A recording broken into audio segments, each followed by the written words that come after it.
this cool dude here? I'll tell you what, guys, $2.99 from Aldi. Just doesn't get better than that, does it?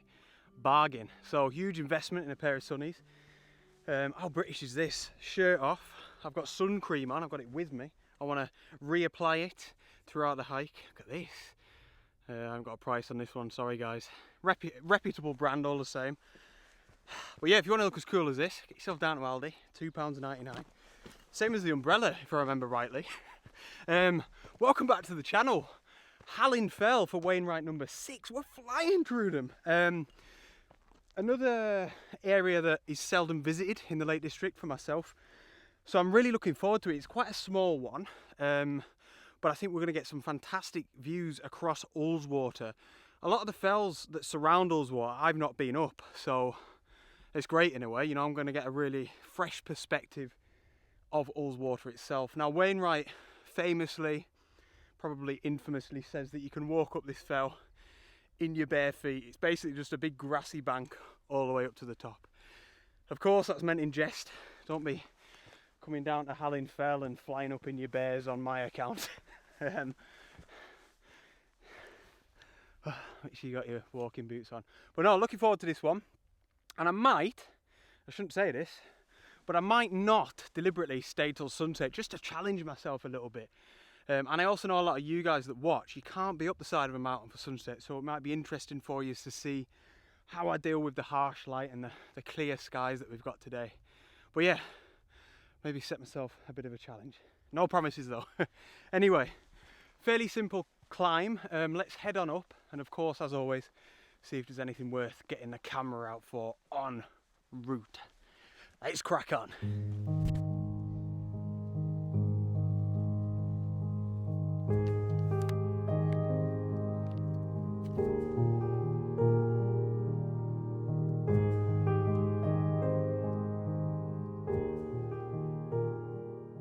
So I'm just going to stop briefly and get a bit of a pano, and on top of that I'm going to stick to what I said at the start and really try and embrace this harsh light, for now at least.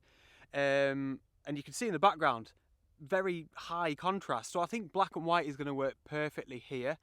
And as soon as I started getting this vista back towards High Dodd and Beda Fell and the Nab down in here, I think that's behind my head, I just instantly thought panorama. So what I've done is taken one set of images on my 55-300 lens at 55mm, but I'm also taking one now on the 16-35 at 35mm. I'd like to think I can use the 55mm pano, but it's just cutting it fine a little bit on the top and the bottom. You know, I want to make sure that I don't cut down into the ridges of the mountain at the top of the frame, but it's also important for me that I want to include this beautiful dry stone wall here at the bottom as foreground interest. So the 35mm shot pano is probably going to be a bit of an insurance policy, but the 55 just looks better because we get that kind of compression effect where we're sort of hypothetically bringing those mountains further into the image, and it looks a lot grander, you know, that compression effect. So the settings are really simple. I've focused on the dry stone wall because I want him nice and sharp, and I'm shooting at f11, so everything further off into the background as we get to them fells should be more than acceptably sharp. The shutter speed's around about 1/250th of a second, so you can see there how bright it is this evening, and ISO 100, of course. And that's it, a nice black and white. What I like about this is it's quite a similar approach to my last video where I captured this photograph of the waterfall, not necessarily because it was black and white, but more just because it was, I just didn't expect to get that sort of image, and this one is exactly the same.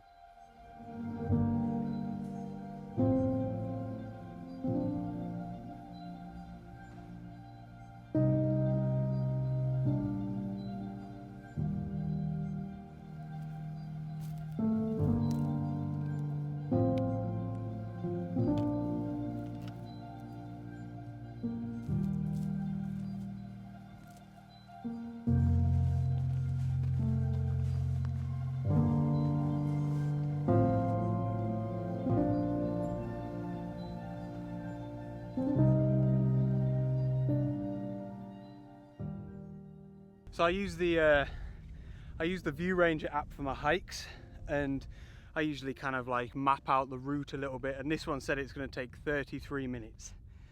So it is a very quick one, but like I said, when we get to the top, it's just behind us now, it is that one. And we're at the top. There's a really cool cairn up there, an obelisk, but we should get some amazing views back towards Helvellyn, but most importantly across Ullswater, and I'm really looking forward to that perspective. And this is another thing that I want to talk about. Something that I'm loving about the Wainwrights is, let's get these sunnies on, almost the lack of planning you've got to do it in a way. Not that, you know, I don't plan the hikes or anything, but more like, where do I want to go for my hike today? And then you just kind of pick one in a book and you go, read it a little bit. Like I've mentioned in the past, you don't know too much about it because Wainwright doesn't go, you know, proper in depth. They're not landscape photography books, but you get just enough of a nice idea to think, yeah, that'll do. And what I'm trying to do is almost alternate through each book. So if you're not aware, there's 7 different books and each one represents a different area of the Lake District. So the Southern Fells, the Far Eastern Fells, you know, the Western Fells, whatever. So I'm trying to like go from book to book. So I visit a different area of the lakes every time. It's class, honestly. I just love having them as a direction really, and a purpose almost, you know, to do the Wainwrights.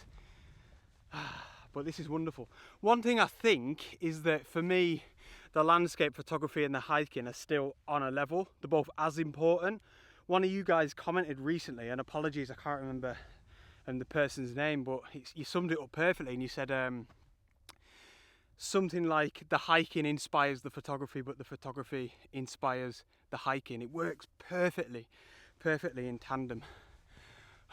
Right, not too much further to go. I still can't see Ullswater just yet, but it's gonna appear soon enough in that valley. Looking forward to this one.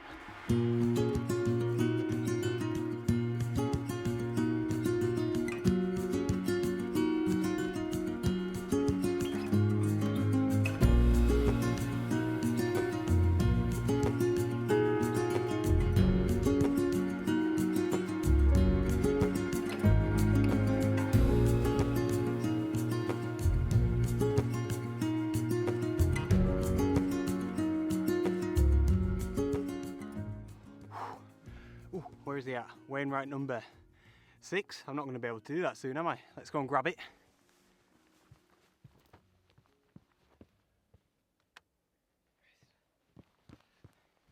In the can.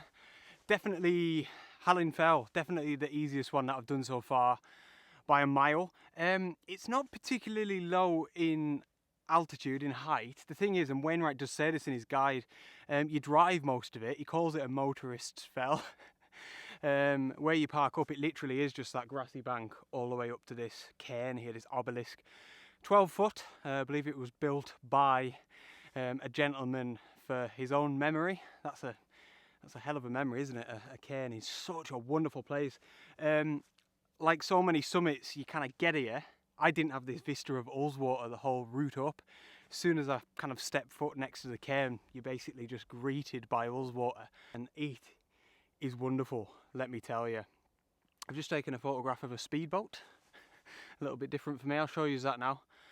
And yeah, I don't really know what I'm going to do. It's still 2.5 hours till the sunset. It would be a bit of a shame to miss it, but at the same time, you know, I don't always want to put pressure on myself to have to wait around for it, you know. But either way, I'm going to enjoy it for now, have a bit of a drink, soak up these incredible vistas, see where we're at in about half an hour or something.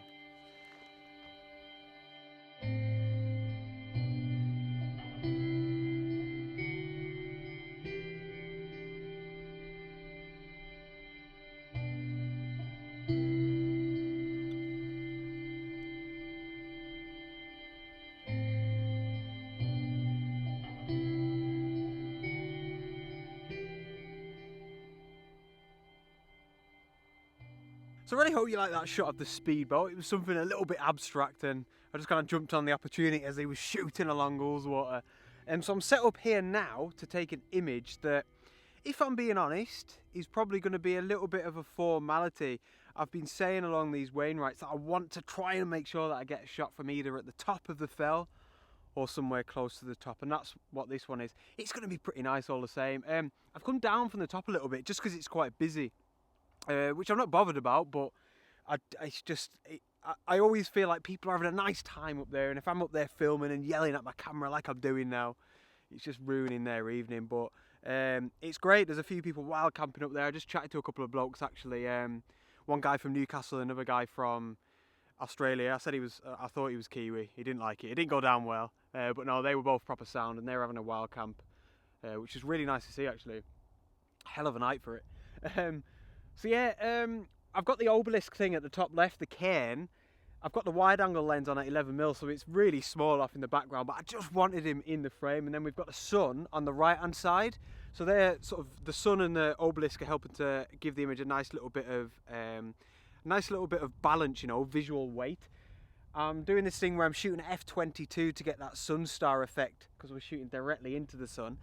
And then what's really nice is we've just got Ullswater kind of venturing into the composition from the bottom right hand side.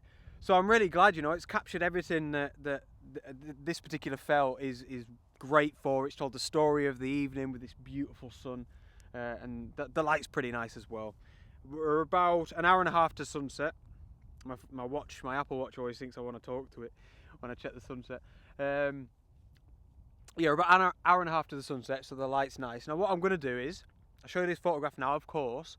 I'm actually going to go down the fell, and there's a little lakeside path that Wainwright recommends. He says that obviously it's nothing to do with fell walking or anything, but it's really nice regardless. So I'm going to check that out. Definitely going to stick around for sunset. It's an hour and a half. Like I said, I can't go home now. That would just be ridiculous, because I could imagine it all kicking off as I'm going back down the motorway. Not happening. So we'll go down to that little lakeside path, and fingers crossed we can find something nice for the sunset.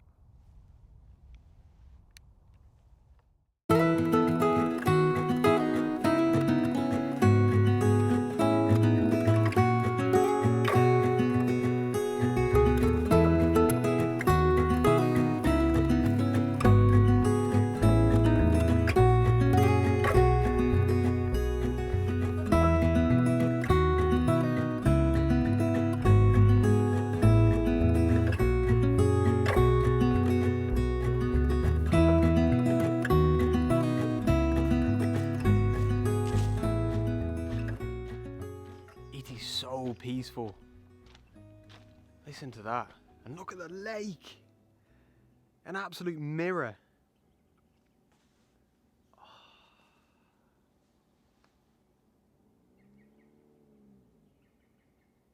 So on the other side of Ullswater is a road. It's the only road that you can kind of bypass the lake from, but this side is so quiet. You know, there's just a series of footpaths, and I've never been here before. This is what the Wainwrights are giving to me.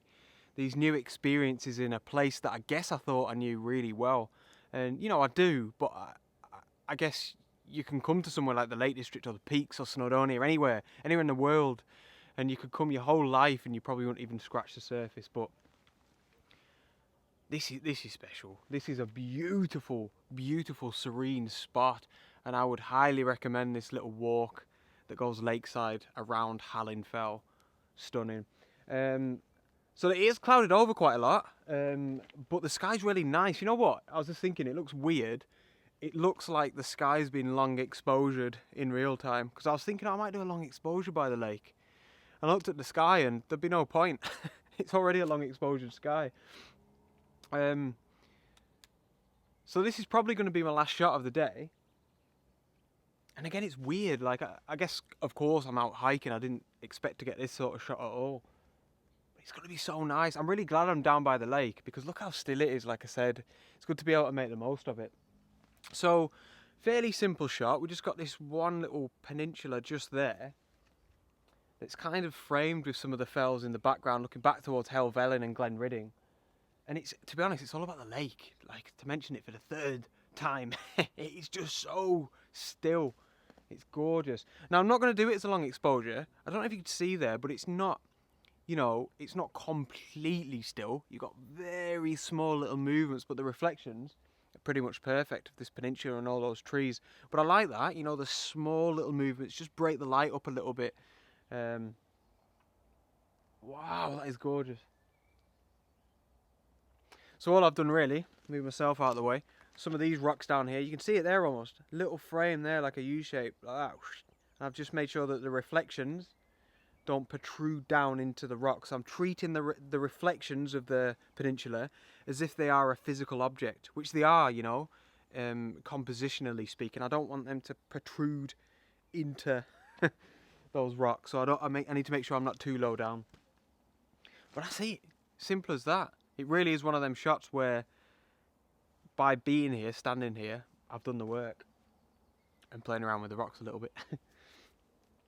F11, 1/60th of a second, a little bit darker now. ISO 100, of course. I'm gonna leave it there. I feel like I've just finished a session of meditation, and I'm proper chilled out. It's another Friday night. I'm hoping that that's what this photograph gets across: relaxation and just chilled out. A beautiful, serene evening down by the shores of Ullswater. Thank you so much for tuning in. I hope you enjoyed this instalment of the Wainwright series up Hallin Fell. It's been brilliant. It's been brilliant again. And I thank you so much for tuning in and for your support as always. If you could give the video a thumbs up, it always helps out my content here on YouTube, and it just takes you a quick second, and that will be massively appreciated.